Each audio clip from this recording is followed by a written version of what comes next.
इस लेक्चर में हम एक दूसरे सॉफ्टवेयर की बात करेंगे जो कि एडोबी क्रिएटिव क्लाउड का ही हिस्सा है और वो एक्सपोर्ट या फिर कन्वर्जन के लिए इस्तेमाल किया जाता है। इस सॉफ्टवेयर का नाम है एडोबी मीडिया एनकोडर। जैसे कि एनकोडर का नाम आपने हमारे पहले पिछले कुछ लेक्चर्स में भी सुना हो, मे बी स्टार्टिंग के कुछ लेक्चर्स में। तो एनकोडर से मतलब ही यही है कि आपने उसको, उस जो आपकी फाइल है जो एक्सपोर्ट आप करेंगे उसको आप एनकोड कर रहे हैं, यानी कि आप उसको डिफरेंट किसी फॉर्मेट, डिफरेंट किसी कंप्रेशन में एक्सपोर्ट कर रहे हैं।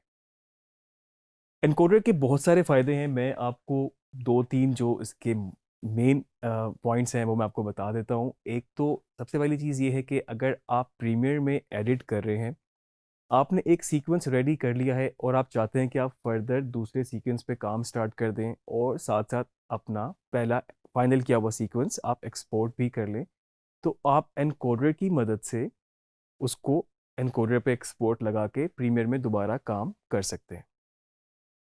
इसके अलावा और अगर आफ्टर इफेक्ट भी आप यूज़ कर रहे होते हैं तो उसको भी आप इसमें एक्सपोर्ट कर सकते हैं, साथ में आप प्रीमियर की फाइल्स भी कर सकते हैं और आप बैक एंड पे अपना काम कंटिन्यू कर सकते हैं।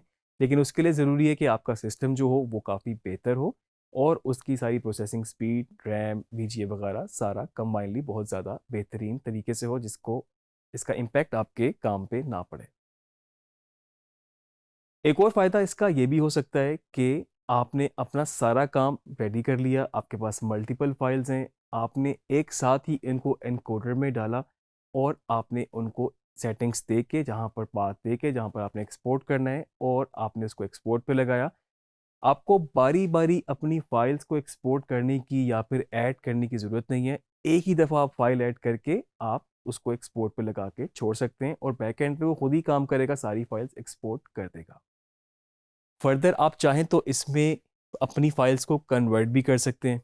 अगर आपके पास फाइल्स हैं जिनका फॉर्मेट ही आपने चेंज करना हो, जिनका कंप्रेशन ही आपने चेंज करना हो, वो आप इसको एज अ बैच डाल के भी इसमें कन्वर्ट कर सकते हैं। आपको एक एक फाइल करने की ज़रूरत नहीं है।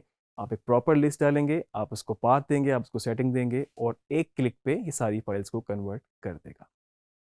और इसके अलावा आप अगर चाहें तो अपनी प्रॉक्सी एडिटिंग में भी इसको यूज़ कर सकते हैं। प्रॉक्सी एडिटिंग क्या होता है कि अगर आपके पास एक फ़ाइल है जो कि जिसकी रेज़ोल्यूशन बहुत ज़्यादा है, जो बहुत हेवी है, इतनी ज़्यादा है कि मे बी आपका सिस्टम उसको प्लेबैक भी ना कर सकता हो या फिर वो 6 के 8 के रेज़ोल्यूशन पे शूट हुई हुई हो, तो उसको एडिट करने के लिए आपको प्रॉक्सीज़ बनानी पड़ती हैं और वो प्रॉक्सीज़ का मतलब ये होता है कि आप उन फ़ाइल को एन्कोड करते हो, उनको कंप्रेस करते हैं, उनके फॉर्मेट को कंप्रेस करते हैं, डायमेंशंस को कंप्रेस करते हैं, उनको एडिट करते हैं उस पे जिसको आपने लो रेस बनाया होता है और एक्सपोर्ट करते वक्त आप उनको अगेन कनेक्ट कर देते हैं अपनी हाई रेजोल्यूशन के साथ।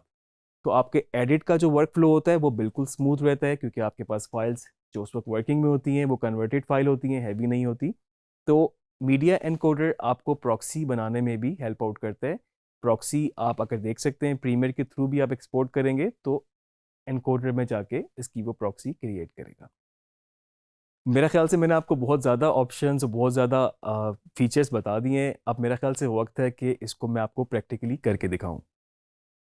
तो जैसे कि आप देख सकते हैं कि इस वक्त मेरे पास टाइमलाइन पे कुछ एडिटेड पार्ट मौजूद हैं और ये वो चीज़ें हैं जिनको मैं एडिट कर चुका हूँ। अब मैं चाहता हूँ मैं फर्दर इनको एक्सपोर्ट करूँ।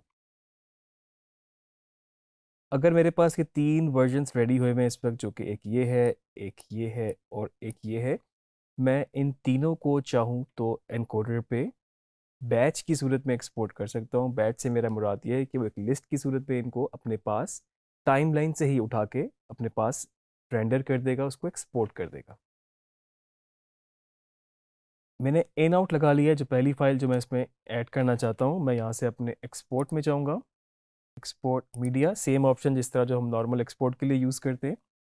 और इसकी यहाँ पर प्रीसेट्स मैं डिसाइड यहाँ पर भी कर सकता हूँ। मेरे पास ये भी चॉइस है कि फर्दर मैं इसको मीडिया एनकोडर में कर लूँ। आप शायद सोच रहे हो कि मीडिया एनकोडर तो अभी कहीं पर भी है ही नहीं, तो आप किस तरह से कर लें। तो वो मैं आपको दिखा देता हूँ कि पहले आप यहाँ से डिसाइड कर लें। अगर हम इसको math source high bit rate कर लेते हैं, इस फाइल का नाम भी हम यहाँ से दे देते हैं और मे बी हम एक नई वर्जन एक्सपोर्ट कर रहे हैं और इसको हम 3 कर लेते हैं क्योंकि लास्ट हमारा 2 था। अब हमारा आगे जो भी एक्सपोर्ट होगा वो 3 पे के आगे हम वेरिएशन उसकी फर्दर चेंज कर लेंगे। इसको हमने सेव कर लिया। सेटिंग्स एक दफ़ा हमने चेक कर ली और उसके बाद एक्सपोर्ट की जगह हमने यहाँ पर क्यू पे क्लिक करना है। और ये जो क्यू है बेसिकली इसकी वजह से ही आपका software media encoder automatically open हो जाएगा। इसको क्लिक करते हैं तो आप देख सकते हैं आपके पास मीडिया एनकोडर सॉफ्टवेयर खुल चुका है। यहाँ पर आपके पास ये लिखा भी आ रहा है और आपके पास जो फाइल आपने एक्सपोर्ट करनी थी वो यहाँ पर आपके पास ऐड हो चुकी है। ये एग्जैक्टली उस टाइमलाइन से ऐड हुई है, ये एक्सपोर्टेड फाइल नहीं है और आप इस टाइमलाइन से ही इसको एक्सपोर्ट कर सकते हैं। एक चीज़ जो बहुत ज़रूरी है मैं आपको यहाँ पर बताता चलूँ वो ये है कि जो भी आपका प्रीमियर प्रो का वर्जन होगा, जिस तरह के अभी हम यूज़ कर रहे हैं लेटेस्ट वर्जन प्रीमियर प्रो 2022, तो जो आपका मीडिया एनकोडर है वो भी सेम वर्जन का होना चाहिए। अगर कोई पुराना वर्जन होगा या फिर उससे मिलता हुआ वर्जन नहीं होगा तो वो ऑटोमेटिकली उसको नहीं खोलेगा। मे बी वो काम कर ले स्टैंड अलोन सेपरेटली, आप उस पर काम कर सकते हैं, लेकिन वो प्रीमियर के साथ इस तरह से जिस तरह अभी हमने क्यू करके इसको ओपन किया है वो उसको नहीं करेगा। और आप देख सकते हैं उसका हमें ये फ़ायदा हुआ कि वो जो टाइमलाइन ही थी हमारे पास जिस पे वो इन आउट लगा हुआ है वो आपके पास यहाँ पर ऑटोमेटिकली ऐड हो चुकी है। इवन कि उसकी सारी सेटिंग्स भी वही हैं जो कि हमने प्रीमियर में की थी, उसके बाद उसके प्रीसेट भी वही हैं और इवन के उसका पाथ, उसका फाइल नेम भी ऑलरेडी वही डिसाइड हो चुका है जो हमने प्रीमियर प्रो के अंदर ही किया था। अब मेरे पास जो इसका मेन फ़ायदा है, एक्सपोर्ट तो मैं प्रीमियर से भी कर सकता था, लेकिन जो इसका मेन फ़ायदा है वो ये है कि मैं इसमें सेकंड फाइल भी ऐड कर सकता हूँ। इसको मैं सिलेक्ट करूँगा, शॉर्ट की मैं आपको बता देता हूँ, क्वेश्चन मार्क है शिफ्ट के साथ आपके पास। तो जिस एरिया को भी आप सिलेक्ट करते हैं क्वेश्चन मार्क प्रेस करेंगे तो आपके पास इन और आउट पॉइंट उस एरिया में लग जाएगा। इसको मैंने सिलेक्ट किया, क्वेश्चन मार्क प्रेस किया। मैं चाहता तो इसको मैनुअली भी कर सकता था कि मतलब आई प्रेस किया और जिस पॉइंट तक आपको चाहिए ओ प्रेस किया, नहीं तो शॉर्ट की से भी आप कर सकते हैं। आप दोबारा से फाइल में गए, आप एक्सपोर्ट में गए, कंट्रोल एम शॉर्ट की से भी जा सकते थे और आप इसकी सेटिंग्स भी रख सकते हैं। लास्ट सेटिंग्स ही मुझे दिखा रहा है, इसी पे मैं अगर इसको करना चाहता हूँ मैं यहाँ से फाइल नेम वगैरह इसको दे दूंगा और उसका नाम मैंने रखा था डिजिस्किल 03, उसको भी मैं 3 कर दूंगा और इसको मैं कर दूंगा वर्जन 1। ये आपके वर्कफ्लो पे डिपेंड करता है किस तरीके से आप स्लगिंग और नेम टाइटल वगैरह इसके रख सकते हैं, इस तरीके से जो आपको कुछ अरसे बाद भी आप यूज़ करें तो आपको वो याद रहे। इसको यहाँ से सेव करूँगा और एक्सपोर्ट की जगह मैं इसको कर दूँगा क्यू।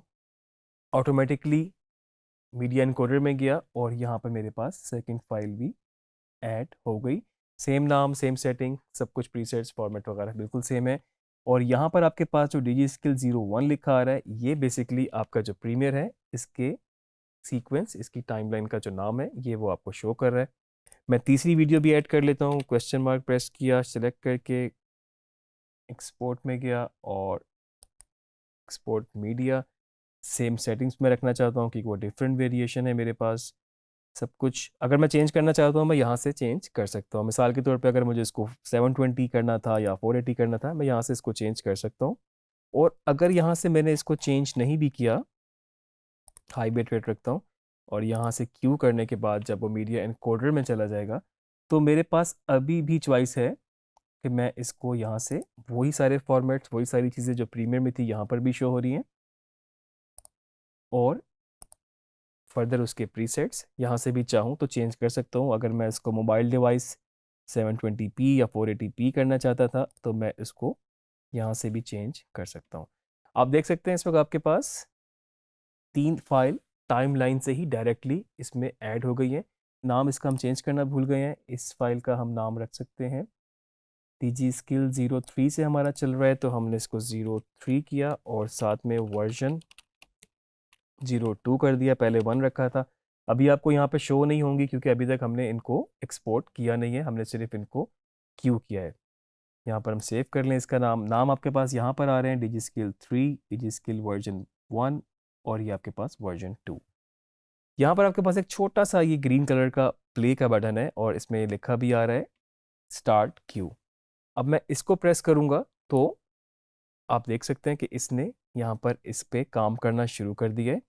ये इस वक्त इसको रेडी कर रहा है और अब इसने इसको यहाँ पर एक्सपोर्ट करना शुरू कर दिया है।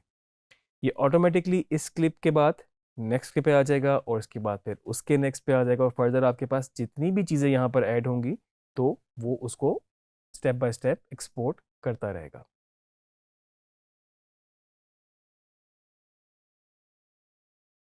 तो आप देख सकते हैं कि इस वक्त एक फ़ाइल एक्सपोर्ट हो चुकी है, उसने यहाँ पर आपको एक छोटा सा ग्रीन टिक का निशान भी दे दिया है और अब वो नेक्स्ट फ़ाइल को एक्सपोर्ट कर रहा है। अब इंटरेस्टिंग बात यह है कि जहाँ पर ये इस फाइल को एक्सपोर्ट कर रहा है, मैं अपने प्रीमियर में दोबारा जाके कोई भी काम कर रहा हूँ, मैं उस पे जाके काम कंटिन्यू कर सकता हूँ।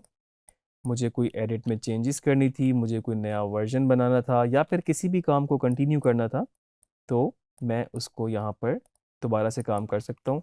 अगेन देखें, आपका इस वक्त एक्सपोर्ट चल रहा है, बल्कि ये तो हो भी गया है और हम इस वक्त भी साथ साथ एडिट इसके कर रहे थे। तो ये बड़ा ज़बरदस्त फीचर है कि आपका टाइम ज़ाया नहीं होगा।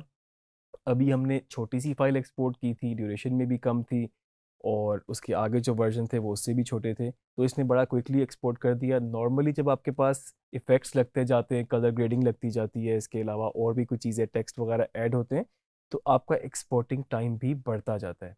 वो कभी कभी घंटों पे भी जा सकता है। और आप देखें, ये अगर आपका सिस्टम साथ सपोर्ट करता है, आपका सिस्टम अगर एक बेहतरीन है, तो आप ये कर सकते हैं कि आपने उधर से एक्सपोर्ट लगाया एडोबी मीडिया एनकोडर के अंदर और साथ साथ आप प्रीमियर के अंदर काम अपना कंटिन्यू कर सकते हैं।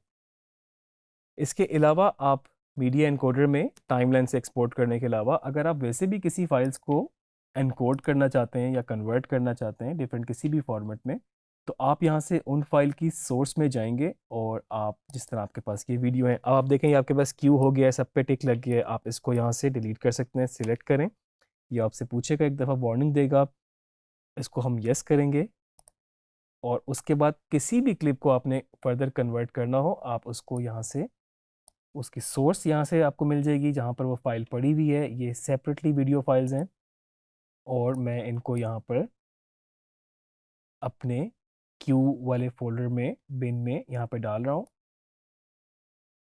और ज़बरदस्त बात यह है कि आप इनके फॉर्मेट्स और इनके प्रीसेट्स भी चेंज कर सकते हैं। आप इनकी एक्सपोर्ट के लिए जो फाइनल डेस्टिनेशंस हैं, इनकी पाथ है, उसको भी चेंज कर सकते हैं। मे बी यहीं पर, यहाँ से मैंने फाइल्स उठाई हैं और इधर मैंने फोल्डर बना दिया है कन्वर्टेड का, इसको सिलेक्ट करके आप सेव कर लें और बाकी इनके पाथ भी आप इसके अंदर यहाँ पर सेव कर लें, क्योंकि आपके एक्सपोर्टेड फाइल कन्वर्टेड फाइल जो है सोर्स फाइल के साथ मिक्स नहीं होनी चाहिए। आपने सेव किया और अगर आपने इनके प्रीसेट्स चेंज करने थे, हम इनको कंप्रेस कर लेते हैं, मोबाइल डिवाइस 480p कर लेते हैं, इसको हम यहाँ से ओके करेंगे। फर्दर हम ओरो की सेटिंग्स भी इसी तरह से चेंज कर सकते हैं, इवन के पूरा फॉर्मेट भी और फर्दर उनके प्रीसेट्स भी। इसको रेडी करने के बाद आप यहाँ से इसको प्ले का बटन दबाएंगे तो एक्सपोर्ट करना शुरू हो जाएगा और उसके साथ साथ आप चाहें तो अपना काम कंटिन्यू कर सकते हैं और अगर आप चाहें एडिट करके आप बहुत थक गए हैं तो आप थोड़ा सा रेस्ट भी कर सकते हैं। आप देख रहे हैं कि एक फाइल के एक्सपोर्ट होने के बाद वो खुद ही नेक्स्ट पे मूव हो जाता है और उसके बाद फिर आगे फर्दर और वो उसको नेक्स्ट फाइल को एक्सपोर्ट करना शुरू हो जाता है। आप इसके साथ साथ बैकएंड पे प्रीमियर पे भी काम कर सकते हैं या कोई भी काम आप कर रहे हो वो आप उस पर कर सकते हैं, हाँ अगर आपका सिस्टम सपोर्ट करे तो अब आपकी ये फाइल्स भी जो हमने कन्वर्ट की थी ये भी एक्सपोर्ट हो चुकी हैं। आप फर्दर इसको अपने फोल्डर में जाके वेरीफाई भी कर सकते हैं। एक दफ़ा हम इन पे क्विकली नज़र मारते हैं, हमने इसको यहाँ पर अपनी वीडियो के अंदर कन्वर्टेड का फोल्डर और आप देख सकते हैं ये फाइल्स आपके पास कन्वर्ट यहाँ पर हो चुकी हैं। तो मीडिया एनकोडर खुद तो एडिटिंग नहीं करता लेकिन आपकी फ़ाइल्स को बेहतरीन तरीके से एक्सपोर्ट करता है। साथ साथ आप काम कर सकते हैं, अपना एडिटिंग कर सकते हैं या फिर आप मल्टीपल फाइल्स टाइमलाइन से इन और आउट लगा के इस पे साथ साथ एक्सपोर्ट कर सकते हैं। आप एक दफ़ा सारा एडिट रेडी कर लें, डिफरेंट फाइल्स हैं, डिफरेंट वर्जन में एक्सपोर्ट करने हैं तो आप इसमें डिफरेंट एक्सपोर्ट बैच में लगा के एक साथ एक्सपोर्ट कर सकते हैं और इसके अलावा सेपरेटली भी अगर आपके पास वीडियो फाइल्स हैं आप उनको फर्दर कन्वर्ट कर सकते हैं। ये बड़ा ज़बरदस्त आपके पास एक टूल है, आपका टाइम भी सेव करता है और मेरा ख्याल से आपके वर्क को हैसल फ्री भी बनाता है। इसके साथ साथ इस लेक्चर को हम एंड करेंगे और आगे और आने वाले लेक्चर्स में मज़ीद चीज़ें सीखने की कोशिश करेंगे।